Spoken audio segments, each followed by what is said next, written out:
Sjajna slika, sjajan snimak. Morali smo to da podelimo s vama. Asocijacija fotografskih autora pokrenula je projekat Oko grada, u okviru kojeg će 8 dece biti obučeno da fotografiše. Verujem da će, a znam sigurno, jer o tome smo govorili i prošle godine, da će i njihova iskustva, ali i njihovo raspoloženje i njihova lica biti potpuno drugačija i ozarena kada završe ovakvu školu. Tema je Beograd. Posle šestnonedeljne obuke biće organizovana prodajna izložba najboljih fotografija, a mi ćemo one koji su bili sjajni učenici svakako pozvati u emisiju Beogradske hronike, ne bi li proverili kako se sada osjećaju kad su radili nešto tako lepo i tako dobro.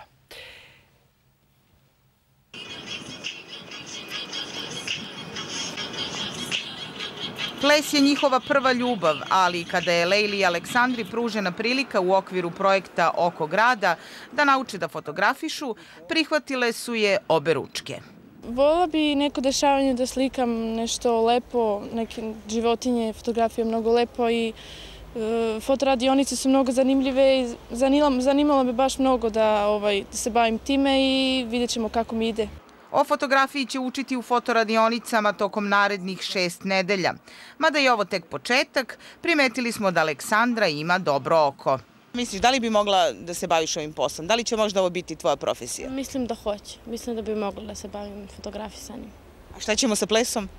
Ples naravno da nastavljamo da igramo. Da li će moći i jednu i drugu da se uklopi? Naravno. Kako će to da izgleda? Za sve, uvek. Pa baš je lepo kad se spoji ples i fotografija, to je super. Kako to idu ples i fotografije zajedno? Jel to ide zajedno? Ide. Može, sve se može kad se hoće.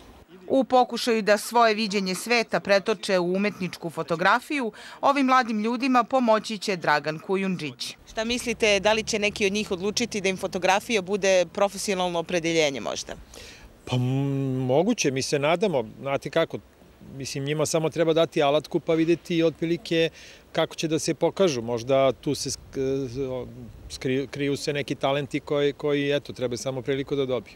Da li ima skrivenih talenata, otkriće se na dobrotvornoj izložbi na kojoj će biti predstavljene najbolje fotografije mladih Roma.